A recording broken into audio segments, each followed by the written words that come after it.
Okay, so we were looking at finding zeros of polynomials, and we were doing that with factoring, and we were doing that with quadratic formula. So we saw some of that with quadratic equations and a little bit looking at other polynomials.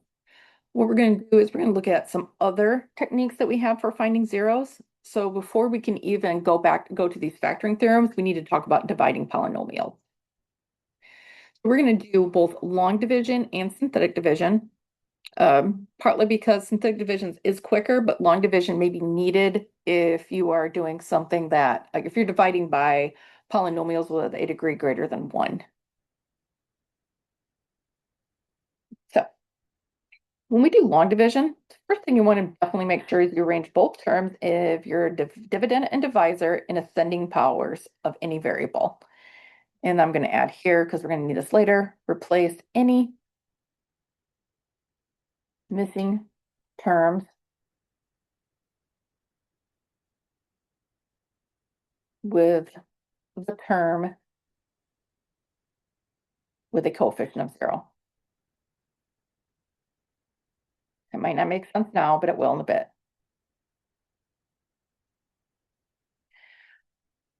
Okay, kind of reminds you what long long division is. So let's say I had 300 and let's say 15. And let's say I want to divide this by 3. We know that what we usually do is we take this 3, we divide into the first term. So 3 divided by 3 leaves us as 1. Then we multiply. 1 times 3 gives us 3. We subtract it, we get 0. Then we bring the next term down. So we got a 1 now, so 3 goes into 1 0 times. So we do 0 times 3. We get a 0 there. So if I subtract it, I get 1. Then we bring down the next term. 3 goes into 15 5 times. So 5 times 3, that's going to be a 0. It could be 5 zeros, sorry. 5 times 3 is going to be a 15. We subtract it, then we get a 0. So we get this remainder of 0. And sometimes we don't end up with a remainder of 0, but just kind of a quickly idea, that's what long division's like. So there's going to be something slightly different here because we are using polynomials, we're not using real numbers. So we're going to divide the first term of our dividend by the first term in our divisor. So this here is the dividend, and this here is your divisor.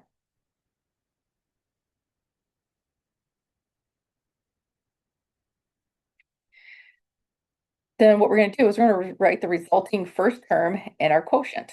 So kind of like this is my first term. This whole number up here is my quotient. We're going to multiply every term in the divisor by the first term in the quotient. So we take what we got here, multiply it here again. Like I said, there's just going to be a slight tweak when you see it go through it. Then we do that subtraction.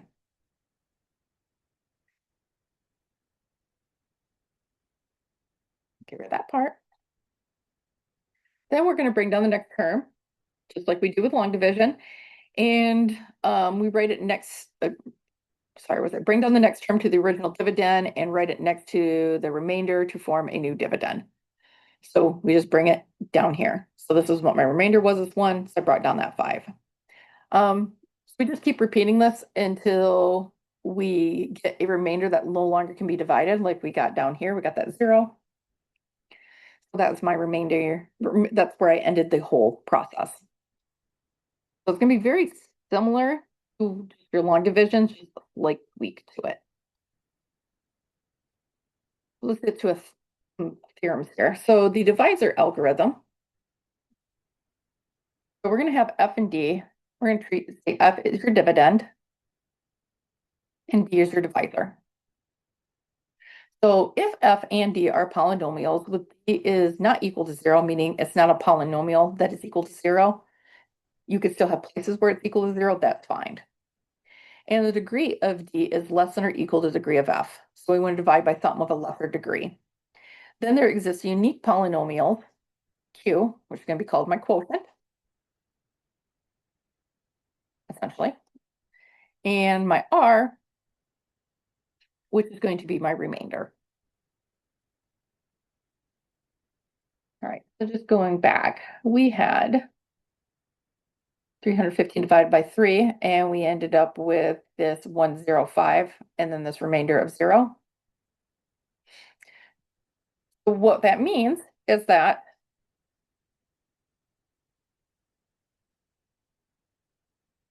I can say that 315 is just 3 times 105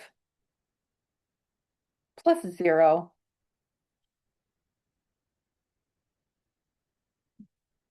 And that is the way that we write this. So when we say f is equal to d of x times q plus r, this is what we're saying here, is that if I just want to rewrite this number, that's how I can do it.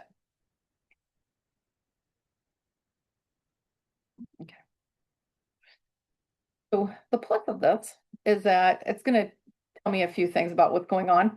So if the remainder is equal to 0 or is a degree, the remainder is going to be 0 or a degree less than the dividend. So in our case, it's almost always going to be just a number. We're not going to have an x left behind or anything like that. The important thing is that if my remainder is 0, then we can say that d divides evenly into f, and that d and q are factors of f. So what we're saying is that if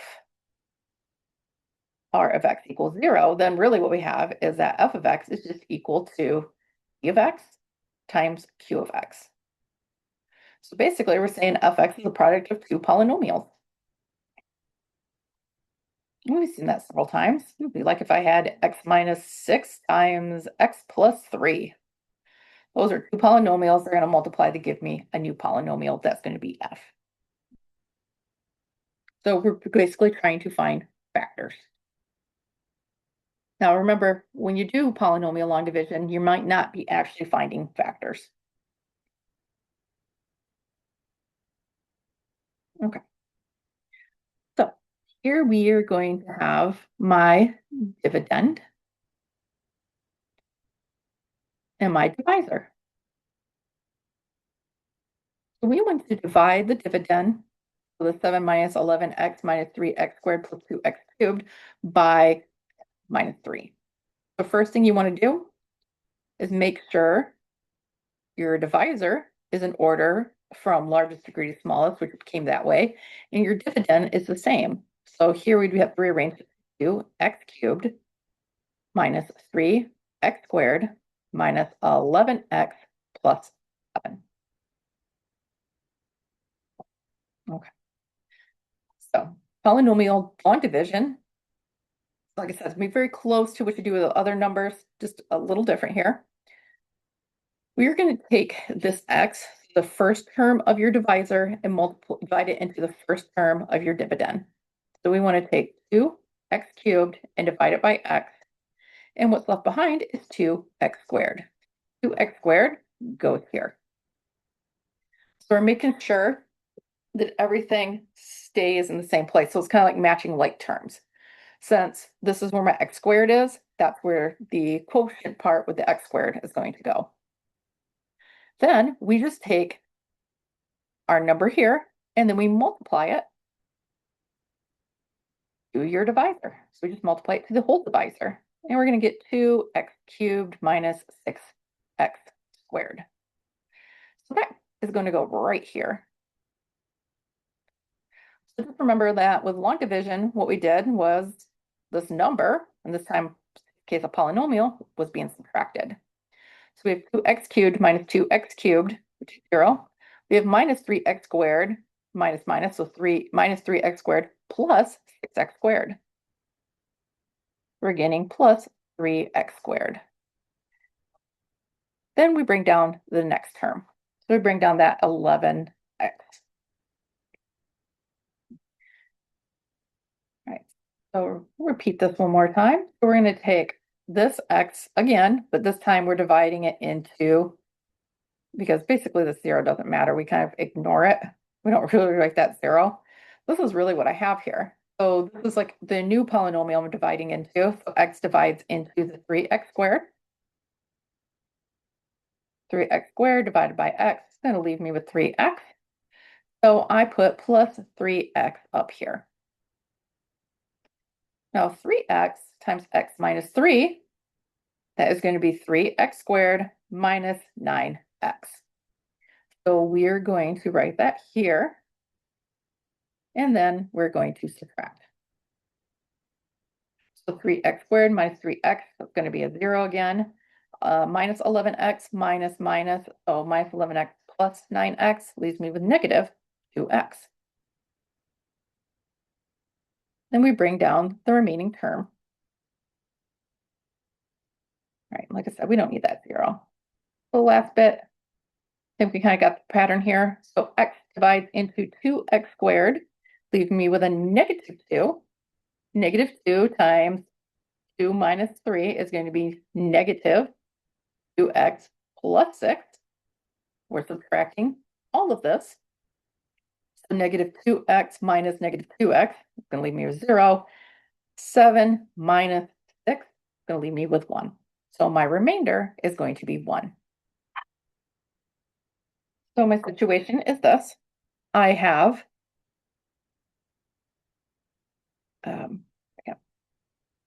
my Q, my quotient,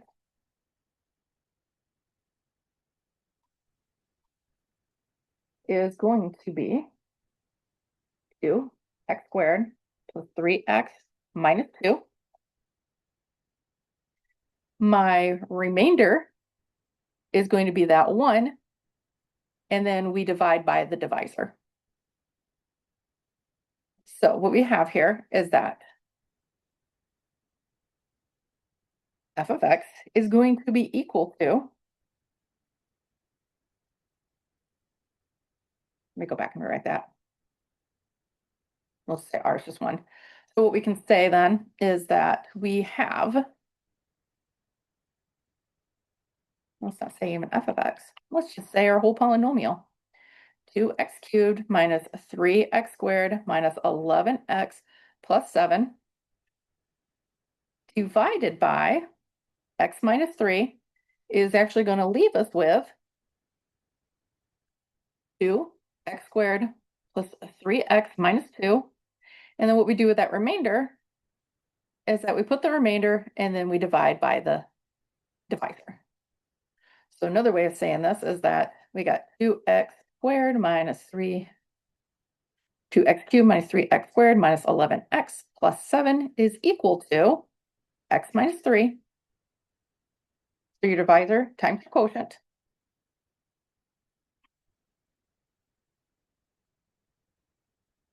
plus your remainder. Now, because that remainder is there, one of the things that we can say that x minus 3 does not divide into the polynomial evenly.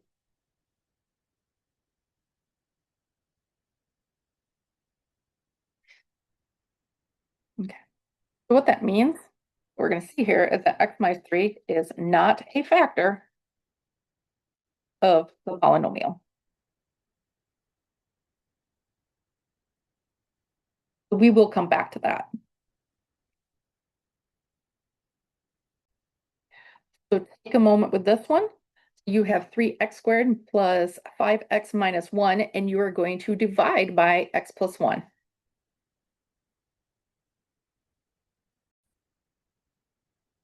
All right, so once again, dividend, divisor. So we are going to take 3x squared plus 5x minus 1. So everything was already written in a descending order of power. And then we're going to do x plus 1. So x divides into 3x squared, leaving me with 3x. 3x times x is 3x squared. 3x times 1 is going to be plus 3x. And then as a reminder, this is all being subtracted. So 3x squared minus 3x, this first term is always going to be 0 because that's the way we're trying to set it up. So we have 5x minus 3x, leaving me with 2x. I bring down the next term. x divides into 2x, leaving me with just 2. 2 times x is 2x. 2 times 1 is going to be 2. And we're subtracting again. So 2x minus 2x is a 0. Negative 1 minus 2, negative 3.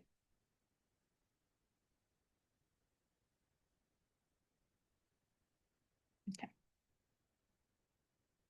Make sure I didn't make a mistake there. So we can write remainder is negative 3.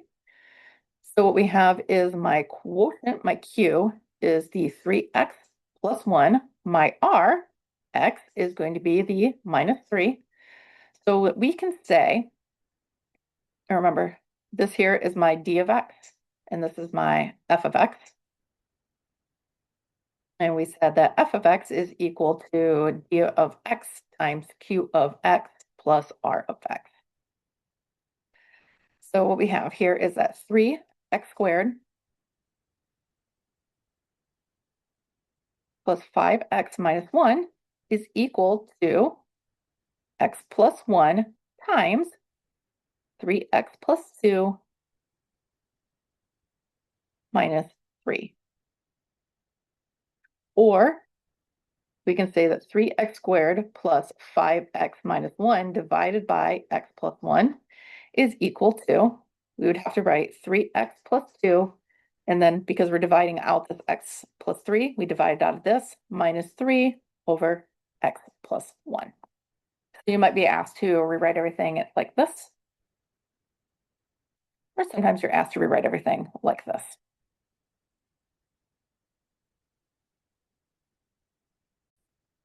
All right, so synthetic division is going to be a little bit of a different setup. So try not to think of it exactly the same way we're doing the last problem. Because when you do synthetic division, you're really just using the coefficients in this case. So we want to arrange the polynomial in descending order of powers with a 0 coefficient for any missing term. We're going to write c for the divisor, x minus c, to the right, and then we're going to write the coefficient as the dividend. So as an example here, I gotta get my last problem back. So our last problem that we had was, there we go. We had this 3x squared plus 5x minus 1, and we wanted to divide by x plus 1. So what we're saying here, there's different ways of writing this. So this c for the divisor, so we had x minus c, you write the c down. So we have x plus 1. So if we write it as an x minus 1, we get the same setup. So what we put here is the minus 1. That's what we mean. Then we write only the coefficients of the dividend. We'd write only the 3, the 5, and the negative 1. So what we're going to do is we're going to write the leading coefficient of the divisor on the bottom row. So put that 3 here. And then what you're going to do is you're going to multiply c times the value written on the bottom row to predict what's in the next, produce what's in the next column. So we just do 3 times negative 1, so we get a negative 3. So noticing some similarities here. If we add those, you're going to get a 2. And then we take 2 times the negative 1, which is negative 2, and we get negative 3.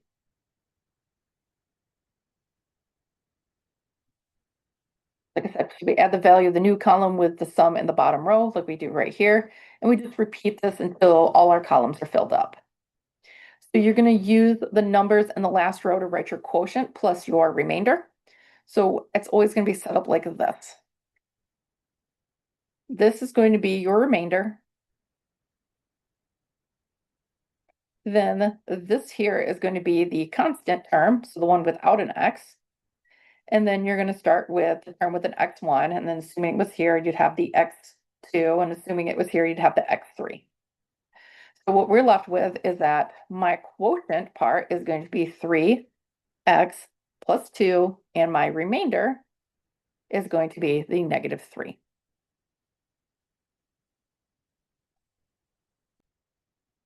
You get a freebie on this one here. I just accidentally did it. So if you can, because we did this one just for fun, I'm going to give you a second because you know what this one would look like. So try doing this one with synthetic division and we'll come back to that. We'll make this your number, your worksheet number 2. Okay. So like I said, this is my worksheet number 2 now. So you have to keep writing this in order, descending order of powers.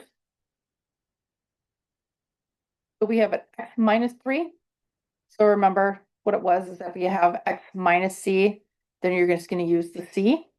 So it's just going to be 3.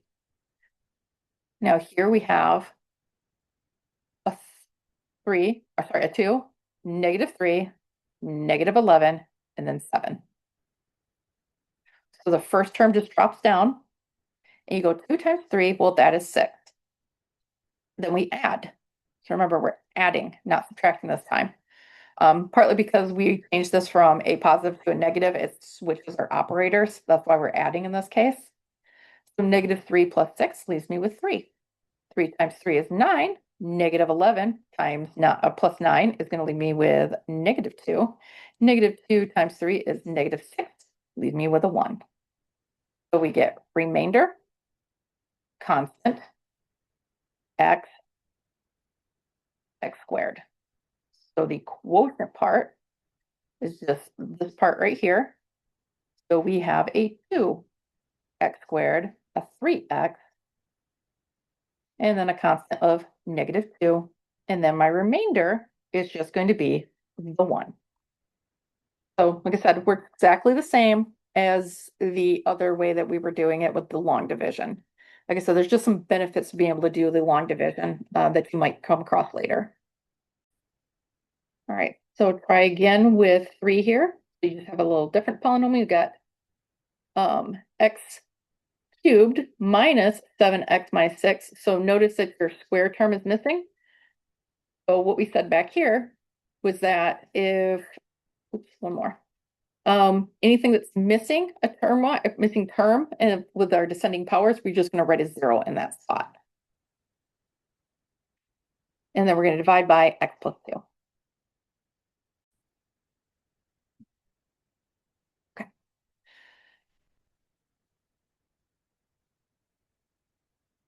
So what you're thinking is that this is really a polynomial that is 3x squared plus, we don't have our 3x cubed. We don't have x squared, so we put 0 x squared because it's not there, but we're just going to use 0 so we have that coefficient.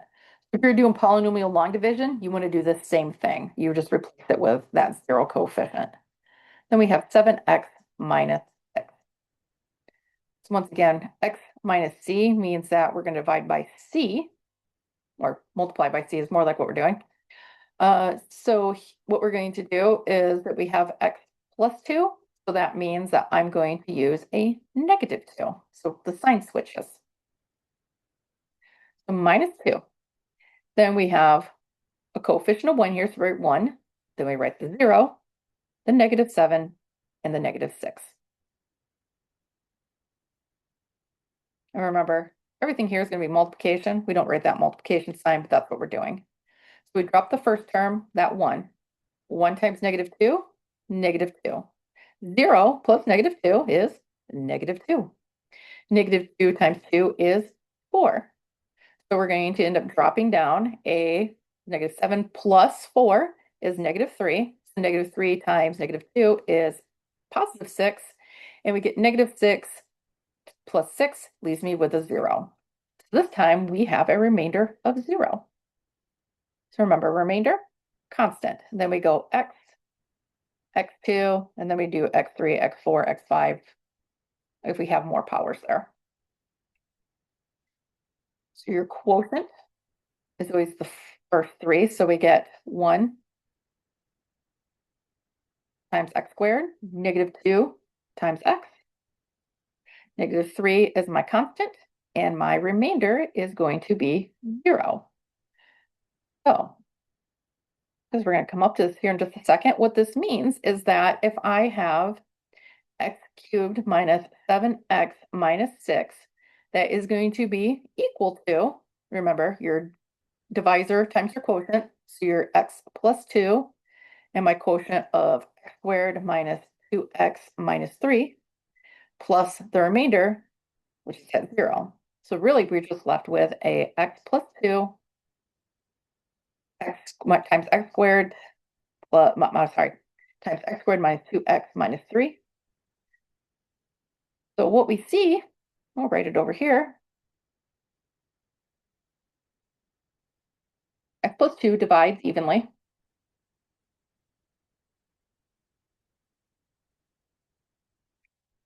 into x cubed minus 7x minus 6. So that means that x plus 2 and x squared minus 2x minus 1 are factors of x cubed minus 7x minus 6. And actually, I can take that a little further because I can factor further because this was end up factoring into, which is what we're going to use it for, is that now I have a quadratic x minus 3, x plus 1. That x squared minus 2x minus 3 just factor into x minus 3 and x plus 1. So I know where all the zeros of my polynomial are. I know I have a 0 for this polynomial is going to be at -2, 1 at 3, and 1 at -1.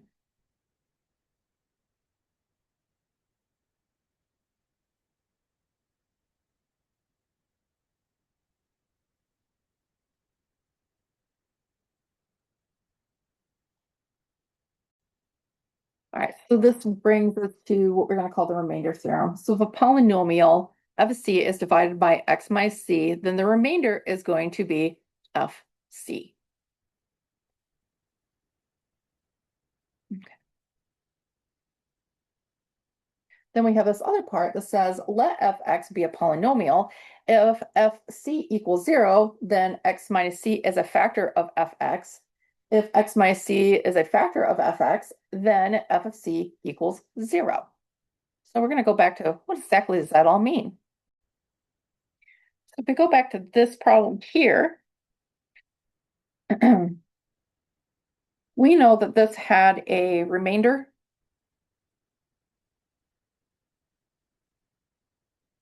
of -3. So, like I said, this is fx.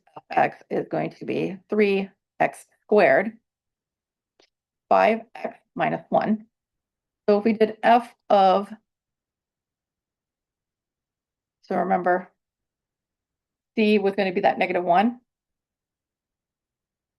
then I'm going to have 3 times -1 squared plus 5 times -1 minus 1. That's going to leave me with 3 minus 5 minus 1, which leaves me with a -3. So I get that remainder back. So that's what the theorem is telling me, is that we're thinking that this is going to be a potential 0 is really what we're saying here. So we're plugging it in. And if I get a remainder of -3, then what that tells me is that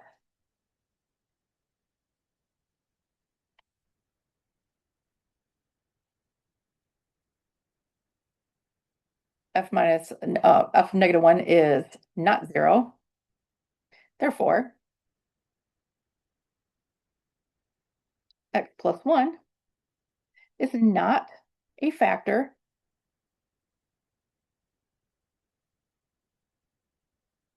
of fx.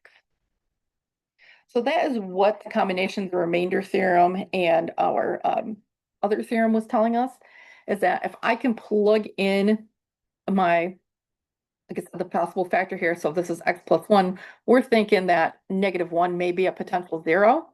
So we're just seeing, is x equals -1 a 0?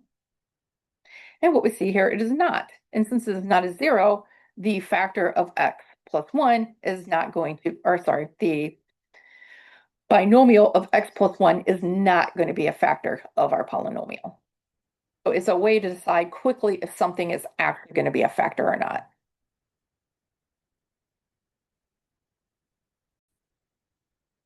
So in this case,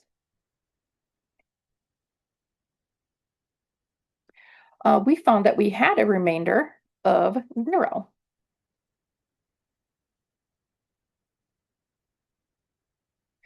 So the idea, once again, is that if I have x plus 2, what I'm going to use as my c, my factor, is going to be -2. And remember, this is fx. So we're saying that fx is going to be x cubed minus 7x minus 6. And if I do f of -2, I'm going to get -2 cubed minus 7 times -2 minus 6. So we get -8 plus 14 minus 6. And if you run through the math there, that is going to give you a 0. So -2 is a 0 of our polynomial. And x plus 2 is a factor of that polynomial.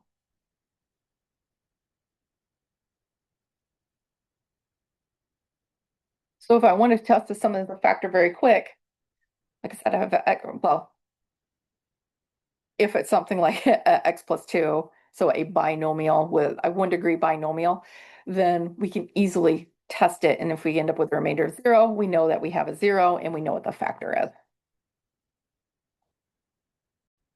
Another example, we want to factor and solve the polynomial 5x cubed plus 14x squared minus 3x minus 2 equals 0, given that -1 is a 0 of the polynomial. So this is where the theorem comes in. So we know if x equals -1 is a 0, then that means x plus 1 is a factor. So I can start factoring this polynomial. I'm going to use synthetic division. So I am going to take 15x cubed plus 14x squared minus 3x minus 2. And I want to take this all and divide by x plus 1, because that's going to leave me with a new binomial or new polynomial, just like we saw with example 3.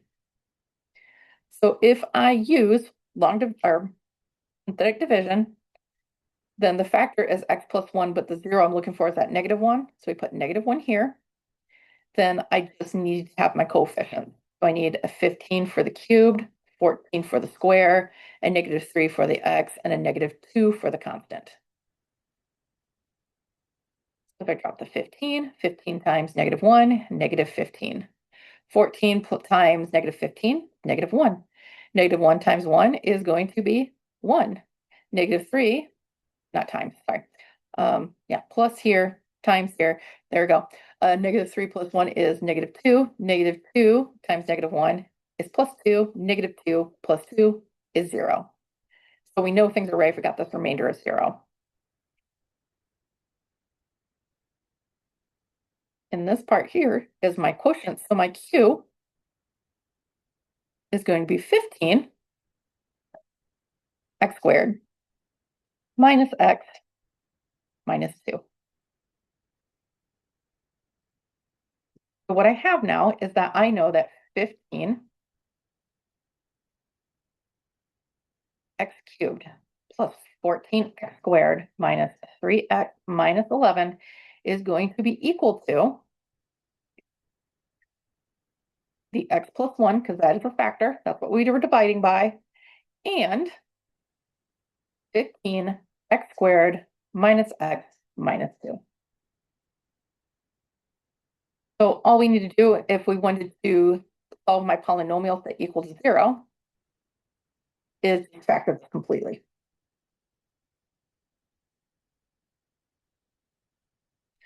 So we can factor this using AC method. So if you do AC method, we got 15 times -2, -30. I need two numbers that are going to give me -30, but also give me this, add to this -1.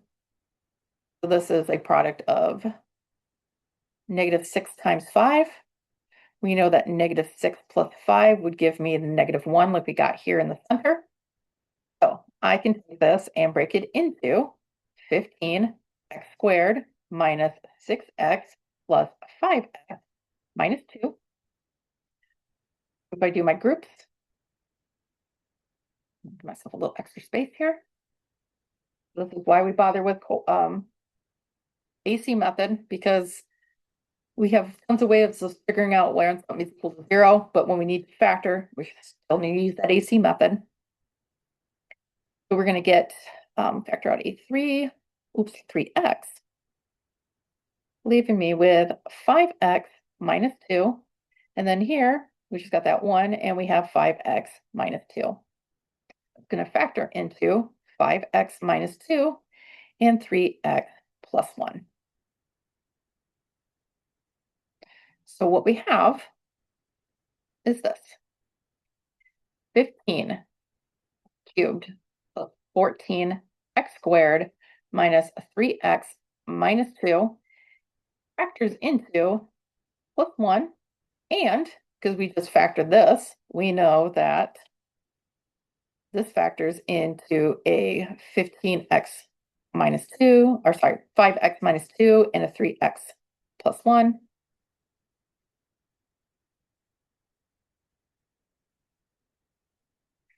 We have completely factored the polynomial, and now we can find the zeros.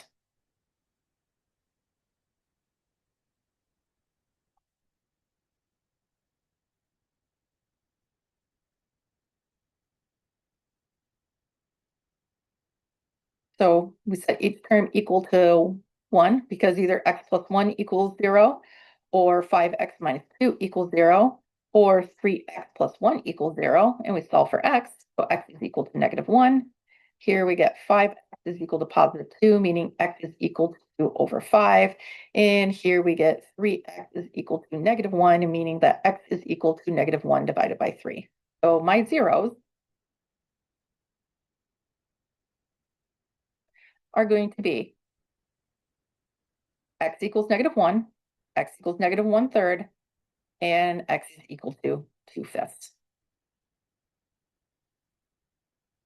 So this is how we are going to use those theorems that we have that tells us where zeros are and what factors are, and polynomial division to help us factor a polynomial. So anything that's greater than a degree 2, you're going to have to find the zero, assuming that it exists, a real zero, factor it out, and then ideally you're going to be left with a quadratic at that point. And then once you have that well, you keep on taking out zeros to your left of the quadratic, and then you're just going to factor that quadratic.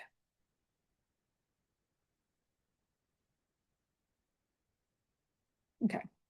So you are going to have factor and solve the polynomial 3x cubed plus x squared minus 16x minus 15 equals 0, given that 3 is a 0 of your polynomial. So take that and try to factor your polynomial. We're going to start with the division. So because 3 is my 0, remember that it's attached to something, a polynomial of x minus 3 that we're dividing by. So what we're taking is 2x cubed plus x squared minus 16x minus 15, and we want to divide that by x minus 3. So using synthetic division, we put the 3 here. So it's the 0 goes here. Then we have the 2, the 1, the -16, and the -15. So we drop the first term, 2 times 3 is 6, 1 plus 6 is 7. 7 times 3 is 21. -16 plus 21 is going to leave me with 5. 5 times 3 is 15. -15 plus 15 is 0. So we do know that this is actually a 0 and that this is actually a factor, because my remainder is 0. So my quotient here, remember, constant x squared, is 2x squared plus 7x plus 5. So what we have is that we know that 2x cubed plus 2x minus 16, sorry, x squared minus 16x minus 15 is equal to x minus 3, because that's my divisor. And then the remainder, the quotient is 2x squared plus 7x plus 5. So we've partially factored it. So now we have a quadratic. We need to factor the 2x squared plus 7x plus 5. So if I do AC method, 2 times 5 is going to be 10. So I need factors of 10 that are going to add to 7, which is going to be easy because that's going to be 5 and 2. Now we can say I have 2x squared plus 2x plus 5x plus 5. So I factor out a 2x here, I'm left with x plus 1. And if I factor out a 5 here, I'm left with x plus 1. So I have x plus 1 times 2x plus 5. So now I factor the 2x squared 7x plus 5. So my fully factored form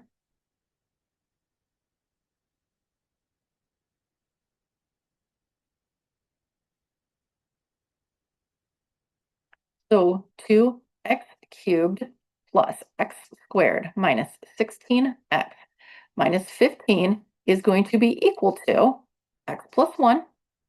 Oops, go back. We were dividing by x minus 3, so it's going to be x minus 3 times x plus 1 times 2x plus 5. Now my zeros. So my whole polynomial, so I'm just going to use the factored form, is going to be set equal to 0. So either x minus 3 equals 0, x plus 1 is the part that equals 0, or 2x plus 5 equals 0. So this would happen if x is equal to 3, x is equal to negative 1, and oops,